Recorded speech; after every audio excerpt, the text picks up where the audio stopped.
বাসর গড়ে আমার স্বামী নিয়াজ রামদা হাতে নিয়ে কাঠে বসে আছে, আর বেচারি আমি একবার বয়ে বয়ে নিয়াজের দিকে তাকাই আর একবার রুম ঝাড়ু দেই। আমার প্রাণ পাখিটা উড়ো উড়ো করছে, এ মনে হয় আমার জীবনটা গেল। নিয়াজ মিটমিট করে হাসছে। আমি নিয়াজের দিকে তাকাতেই নিয়াজ রামদাটার দিকে তাকিয়ে সেটার উপর হাত বুলাতে লাগলো। এত বড় দা দেখে আমি একটা বড় করে শুকনো ডুব গিলে ঝাড়ু দিতে লাগলাম। ঝাড়ু দেওয়া শেষ হতেই নিয়াজ বলল, নিয়াজ, এবার বালতি ভরে পানি এনে ঘর মুছো। তারপর কাবাড থেকে আমার সব গেঞ্জি প্যান্ট বাজ করবে, নয়তো এই যে আমার হাতে দাটা দেখছো, এটাকে খাল দাঁড় করে এনেছি। এক কূপে শরীর থেকে মাথা আলাদা করে দেব। আমাকে দিয়ে কত কাজ করিয়েছ মনে নেই? আমি কিন্তু ভুলিনি। কথাগুলো বলে নিয়াজ মিটমিট করে হাসতে লাগলো। আর রামদাটা দেখে বয়ে আমার মুখ শুকিয়ে গেছে। আল্লাহ, কোন ডাকাতের হাতে পড়লাম! আমি তো ছোটো একটা ফল কাটার ছুরি দিয়ে বয়ে দেখিয়েছিলাম, তাই বলে উনি এত বড় একটা ধারালো দা দেখিয়ে আমাকে ভয় দেখাবে? কয়েকটা শুকনো ঢুক গিলে বাথরুম থেকে বালতি ভর্তি পানি এনে রুম মুছছি, আর ভাবছি কেন যে উনি দেখতে যাওয়ার পর আমি অমন করেছিলাম। বাড়ি লেহেঙ্গা জুয়েলারির জন্য কাজও করতে পারছি না। একবার নিয়াজের দিকে তাকিয়ে শুকনো ঢুক গিলে আবার ঘর মুছতে আরম্ভ করলাম। নিজেই নিজেকে বলতে লাগলাম, আমি একদম ঠিক হয়েছে নুসরাত, কেন করতে গেছিলি এইরকম? এবার বুঝ ঠেলা, যেমন কর্ম তেমনই ফল। এটা হলো তোর উচিত শিক্ষা। আমার প্রাণটা বোধহয় এই ডাকাতের হাতেই যাবে। আমার মতো একটা মাসুম বুলিবালি বাচ্চা মেয়ের কপালে শেষ পর্যন্ত একটা ডাকাত পড়ল। বিড়বিড় করে, নিয়াজ, কি বিড়বিড় করছো? জলদি কাজ করো। ঘর মোছার পর কি কাজ দিয়েছি মনে আছে তো? নয়তো হাতের এই রামদা দিয়ে এক কূপে আমি আপনার কষ্ট করে কিছু করতে হবে না। আমি সব কাজ করে দিচ্ছি। কাঁপা কাঁপা গলায়, এবার চলুন আপনাদের আমার পরিচয় দিয়ে দেই। আমি নুসরাত জাহান, সবেমাত্র এইচএসসি দ্বিতীয় বর্ষে উঠেছি। বয়স 19-এর বেশি নয়। আমরা দুই বোন। আমি ছোট, বড় বোনের নাম ইসরাত জাহান। আমার বড় বোনের বিয়ে হয়েছে খুলনায়। বছরে 5 থেকে 6 বার আসে। আমার মা একটি প্রাথমিক বিদ্যালয়ের শিক্ষিকা। বাবা সরকারি অফিসে কাজ করে। আমি বাবা মায়ের সাথে গ্রামেই থাকি। বাবার আদরের মেয়ে আমার বড় বোন ইসরাত, আর মায়ের আদরের মেয়ে আমি, নুসরাত। নিয়াজ আমার স্বামীর নাম। নিয়াজের ঢাকা মিরপুর আইটের নিজস্ব বাড়ি আছে। দুবাই এক বোনের মধ্যে নিয়াজ সবার ছোট। নিয়াজ 5 বছর সিঙ্গাপুরে এক কোম্পানিতে বড় বিজনেস কাজ করে সবে দেশে এসেছে। বাবার বিজনেসে ভাইয়ের সাথে হাল ধরেছে। আমি রুম মুছে কাবার্ডে থাকা জামা কাপড় গুছাতে লাগলাম। নিজের চুল নিজেরই ছিঁড়তে ইচ্ছে করছে। আর ওই বজ্জাত নিয়াজ সাহেব এতক্ষণে বিছানায় পড়ে ঘুমাচ্ছে। অসহ্য গরম লাগছে। এই বাড়ি পোশাকে কি টিকে থাকা যায়? আমি নিজেকে নিজে বকতে বকতে ডুব দিলাম 1 মাস আগের ফ্ল্যাশব্যাকে। যেদিন নিয়াজ আমাকে দেখতে গিয়েছিল। ফ্ল্যাশব্যাক। সকালবেলা, সময় 10টা কি 10:30 হবে। নিয়াজের মা বাদে পুরো পরিবার আমাদের বাসায় আমাকে দেখতে এসেছে, সাথে ঘটক মহাশয়ও। আমি তাদের সামনে বড় ঘুমটা দিয়ে মাথা নিচু করে বসে আছি। পরনে হালকা নীল কালারের 3 পিস। ঘটক মহাশয় আমার নামে বিশাল বড় সুনামের ভান্ডার খুলে বসে আছে। ঘটক, এই মেয়ে মানে আমাদের নুসরাত মামনি ভীষণ ভালো মেয়ে। ওর মতো মেয়ে 2টা খুঁজে পাবেন না। নুসরাত মামনি খুব ভদ্র, শান্তশিষ্ট, তবে মাঝে মাঝে একটু দুষ্টুমি করে আর কি। তবে এভাবে অনেক ভদ্র। এত ভালো মেয়ে কি হাতছাড়া করা যায়? কথাগুলো বলে ঘটক 32টা দাঁত বের করে একটা বেবলাকান্ত হাসি দিল। হাসিতে তার 32টা পান খাওয়া লাল টকটকে সব দাঁতগুলোই দেখা গেল। উনি যেহেতু আমার সাথেই বসেছে, তাই তার ওই পান চিবানো মুখ বিশ্রী হাসিটা দেখতে অসুবিধা হলো না। পর মুহূর্তে আমি শুনতে পেলাম উনি বিড়বিড় করে কি জানি বলছে। আমি কানটা তার দিকে খাড়া করতেই শুনতে পেলাম, ঘটক, আপনারা ওর মতো মেয়ে ভাবেন কি? কি করে? পৃথিবীতে এই পিসি আছে, যেমন বজ্জাত তেমন ফাজিল, দুষ্টমিতে সবার সেরা। এমন ফাজিল মেয়ে আমি বাপের জন্মে একটাও দেখিনি। জলদি করে এটাকে বিদায় করতে পারলে গ্রামে শান্তি আসবে। আমি কপাল কুঁচতে মাথাটা তার দিকে ঘুরাতেই তিনি আবার সেই বেক্কল মার্কা হাসি আমাকে গিফট করল। আমার এখন রাগে খান দিয়ে ধোঁয়া বের হচ্ছে, কিন্তু চুপচাপ সহ্য করা ছাড়া আর কোনো উপায় নেই। ঘটক, মেয়ে সবই ঠিক আছে, তবে আমাদের নুসরাত মামনির গায়ের রং একটু শ্যামবর্ণ। নিয়াজের বাবা, আমার ছেলেও শ্যামবর্ণের মেয়ে বেশি পছন্দ করে। ছেলে তো সাফ সাফ আমাদের জানিয়ে দিয়েছে সে সুন্দরী মেয়ে কখনো বিয়ে করবে না।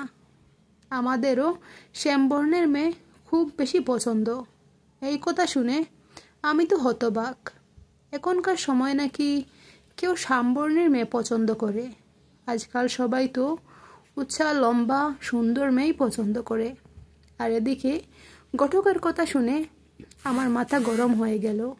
আমার নামে সব উল্টাপাল্টা কথা বলছে, যাকে বলে 4 লাইন বেশি বাড়িয়ে বলা। আমি, দাঁড়াও ঘটক মহাশয়, তোমার ব্যবস্থা আমি করছি। তোমার ছান্দি ফাটিয়ে আলু না বানাতে পারলে আমার নামও নুসরাত নয়। তবে তার আগে ওই পাত্র মহাশয়ের ব্যবস্থা করে নেই। মনে মনে এটাই ভাবছি।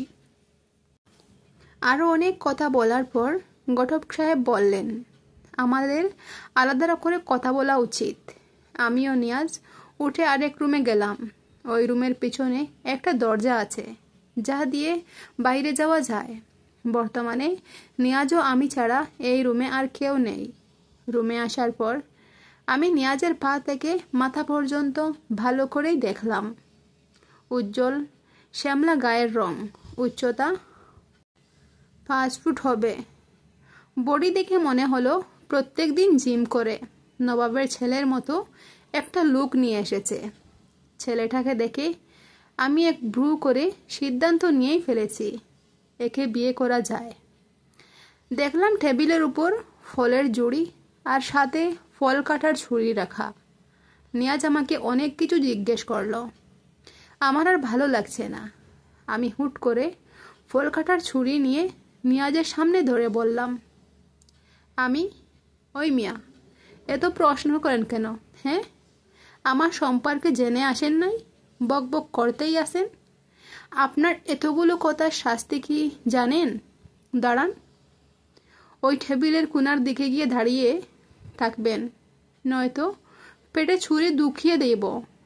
এই কথা বলে আমি ওয়ার্ড্রপ থেকে এক গাদা এলোমেলো জামা কাপড় বের করে দিয়ে বললাম, আমি চুপচাপ এগুলো ভাঁজ করেন, নইলে এই ছুরিটা দেখছেন, এটা সোজা আপনার পেটের ভেতরে থাকবে। আর যদি কাউকে একথা বলেছেন যে আমি আপনাকে দিয়ে জামা কাপড় ভাঁজ করিয়েছি, তাহলে আপনার খবর আছে। বেচারা জীবনেও মনে হয় এমন কাজ করেনি। আমার দিকে তাকাচ্ছে আর ভাঁজ করছে, আর আমি ছুরি হাতে নিয়ে বসে আপেল খাচ্ছি ও মিটমিট করে হাসছি। আমার যে কি খুশি লাগছে, যা বলেই বোঝাতে পারবো না। লাগবেই না কেন? মা কবে থেকে আমাকে ওয়ার্ড্রপটা গোছাতে বলেছে, কিন্তু আমি যে খুঁড়ে আজ করি কাল করি বলে 2 সপ্তাহ পার করে দিয়েছি। এখন আমাকে কষ্ট করে গুছাতে হলো না। প্রায় আধা ঘন্টা পর ভাঁজ করা শেষ হয়েছে, তবে সুন্দর করে ভাঁজ করেছে। রুম থেকে যাওয়ার আগে নিয়াজ আমাকে 3000 টাকা দিয়ে একটা মুচকি হেসে রুম থেকে চলে গেল। আমি, এমন হাসি দিল কেন? আবার 3000 টাকা দিল? ব্যাপার কি? যাই হোক, আমার কি, বিয়ে ক্যান্সেল। এবার আরেকটা গুরুত্বপূর্ণ কাজ বাকি আছে। 12টার দিকে নেয়াজও তার পরিবার চলে গেল, ঘটকও চলে যাবে। এমন সময় আমি তার সামনে গিয়ে বললাম, আমি, চাচা, আপনার সাথে কথা আছে, একটু ওইদিকে চলুন তো। কিছু সময় পর আমি বাড়ি থেকে পালালাম। যদি বাবা জানতে পারে তাহলে আমার খবর আছে।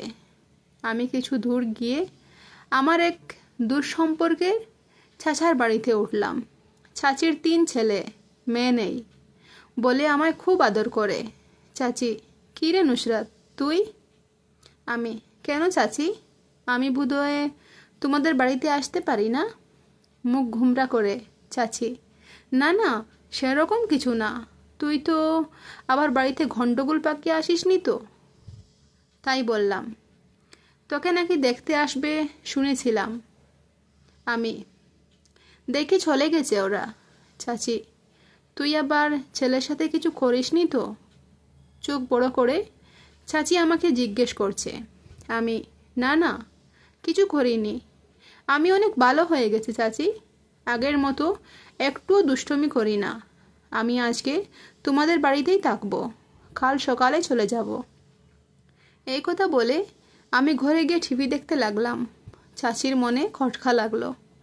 আমি আবার গন্ডগোল না করে তাদের বাড়ি যাই না। যাই হোক, চাচি তার কাছে মনোযোগ দিল। দুপুরে নামাজের পর আমার বড় চাচা গোয়ালঘরে গরুকে ঘাস দিতে গেল। গোয়ালঘরে গিয়ে শুনতে পেল কেউ শব্দ করছে। চাচা হাতে একটা বাঁশ নিয়ে সামনে এগোচ্ছে। যদি গরু চুর হয় তাহলে এক বাড়িতে অজ্ঞান করবে। চাচা দেখল একজন লোক গরুর খুঁটির সাথে হাত পা বাঁধা অবস্থায় আছে, মাথায় মুখে শরীরে খাদা দিয়ে ভরা। দেখে বোঝা যাচ্ছে না যে খেয়ে, খাদা শুকিয়ে সাদা হয়ে আছে। চাচা সামনে গিয়ে মুখের পট্টি খুলে হাত পা খুলল। চাচা, এ কি? আপনি আমার গরু ঘরে কি করেন? চোর না তো? লোকটি হাফ ছেড়ে বলল। লোক, ভাই ভাই, আমার 1 গ্লাস পানি দেন। তারপর আমি সব সত্যি বলতাছি। লোকটির গলায় আওয়াজ ছেনা ছেনা লাগছে। চাচা 1 গ্লাস পানি দিয়ে বলল, চাচা, এবার মুখটা ধুন তো, দেখি আপনি খেয়ে।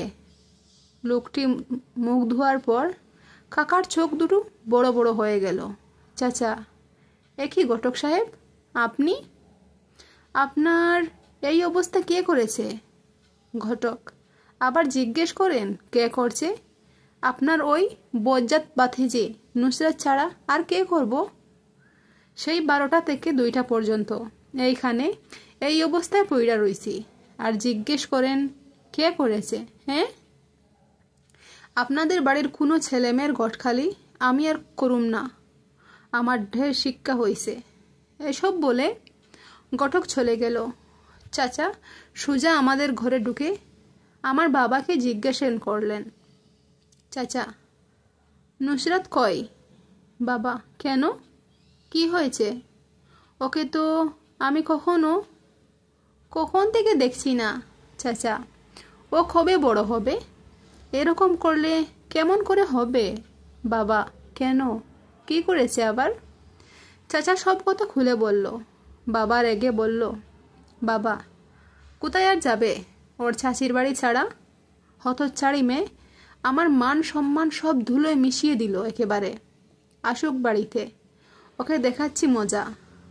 পরের দিন সকালে আমি বাবার পায়ে ধরে বসে আছি, মুখ কৃত্রিম খান্নার ভাব করে রেখেছি।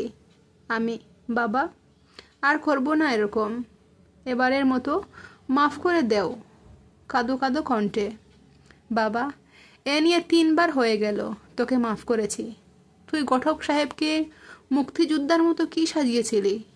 আমি, ওই বেটা মুক্তিযোদ্ধা না, রাজাকার। তোমাদের কাছ থেকে আমাকে দূরে সরিয়ে নিতে চায়। বাবা একটা জুড়ে ধমক দিতেই আমার কলিজা কেঁপে উঠল। আমি মুখটাকে এতটুকু করে বাবার দিকে তাকালাম। বাবা আবার মুখে মুখে কথা। এবার শুধু মাফ করলাম, ছেলেকে কিছু করিসনি বলে। তাই ছেলেপক্ষ রাজি হয়ে গেছে। সামনের শুক্রবার বিয়ের দিন, তারিখ দিতে আসবে। একথা শুনে আমি হাঁ করে আছি। এত কিছুর পর ছেলে রাজি হয়ে গেল। সেজন্য তখন ছেলেটা মুচকি হেসেছিল। নিয়াজ দেখতে আসার আগে আরও দুজন আমাকে দেখতে এসেছিল।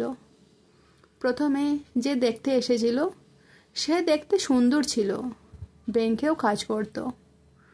নিয়াজের মতো ওই ছেলেকেও রুমে কথা বলার জন্য এসেছিল।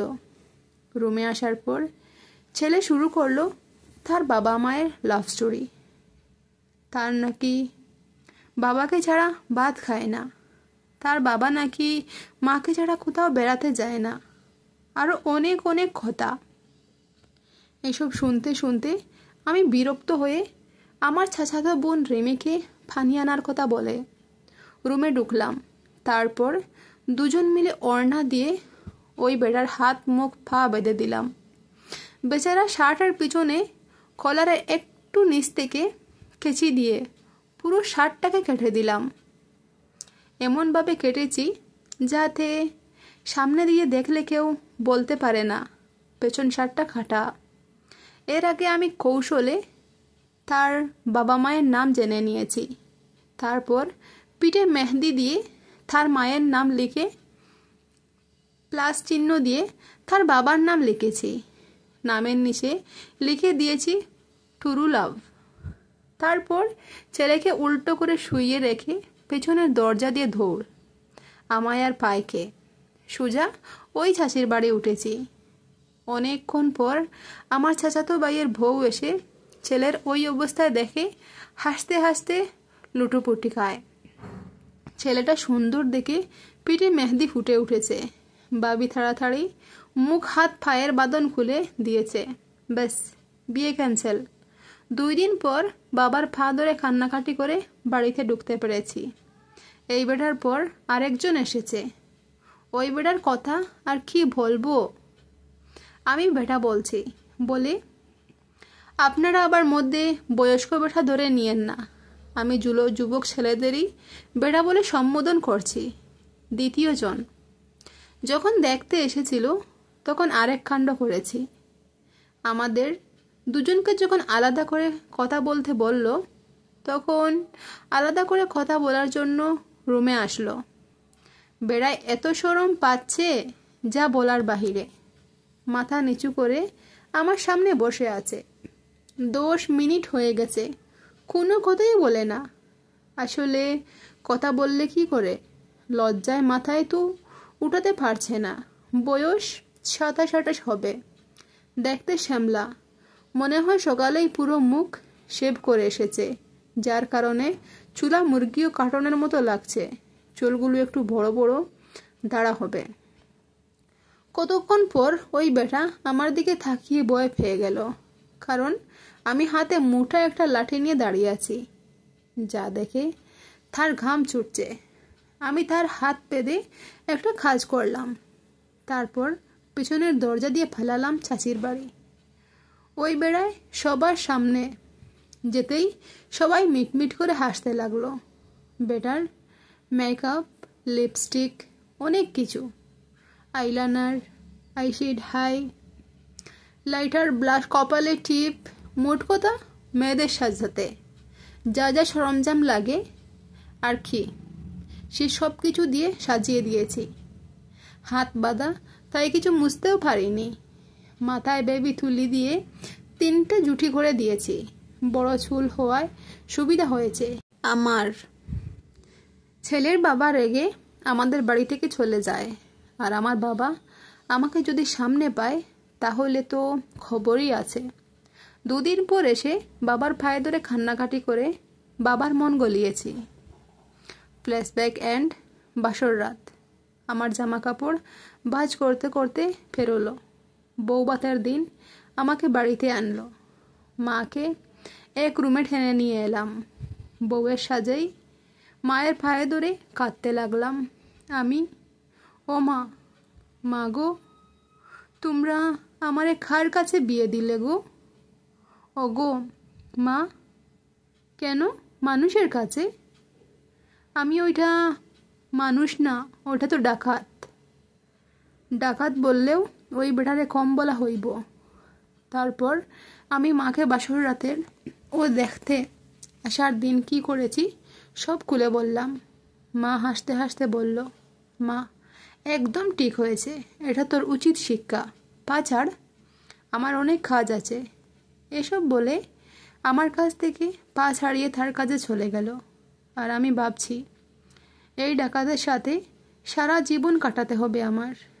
একথা ভাবতেই আমার আরও জোরে কান্না পাচ্ছে। গল্পটা এখানেই শেষ করলাম। ভালো লাগলে চ্যানেলটা সাবস্ক্রাইব করে পাশে থেকো। ধন্যবাদ বন্ধুরা।